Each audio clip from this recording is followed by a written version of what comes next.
For example రీసెంట్గా సాయి శివాని అని మన వరంగల్ అమ్మాయి సివిల్స్లో యూపీఎస్సీలో టాప్ ర్యాంకర్గా నిలిచింది. ఆవిడ ఇంటర్వ్యూస్ చూశాను. చాలా రోజుల నుంచి ఆవిడ మొబైల్ ఫోన్ వాడలేదు. ఈ టైంలో మొబైల్ ఫోన్ వాడినటువంటి వాళ్ళు ఎవరినన్నా చూస్తామా మనం? అసలు చూడం. సో తను మొబైల్ ఫోన్ వాడకుండా సాక్రిఫైస్ చేసి తన టైంని అంతా ఒక గోల్ పెట్టుకుని చదవటానికి ట్రై చేసింది. తన గోల్కి తన సాక్రిఫికేషన్కి ఒకటే కాదు, ఆ చుట్టుపక్కల వాళ్ళ పేరెంట్స్ ఎంత బాధ్యతగా తీసుకుని తనకు ఆ ఫెసిలిటీ ఇచ్చుంటారు.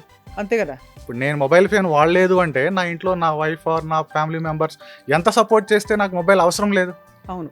సో అలా అందరూ బాధ్యతగా ఉండలేరు కాబట్టి సో ఇలాంటి వాళ్ళ కోసం ఇలాంటి క్యాండిడేట్స్ అందరినీ ఒక దగ్గరికి చేరిస్తే వర్క్ చేసుకోవచ్చు, పిహెచ్డి థీసిస్ రాసుకోవచ్చు, ప్రిపేర్ అవ్వచ్చు. ఇలాంటి వాళ్ళందరినీ ఒక దగ్గరికి చేర్చి వీళ్ళకి కావాల్సిన అంబియన్స్ క్రియేట్ చేసి మనం బాధ్యతతో వ్యాపారం స్టార్ట్ చేస్తే వాళ్ళ ఆ ప్రిపరేషన్ టైం చాలా వాల్యుబుల్గా వాళ్ళు ఉపయోగించుకోగలరు.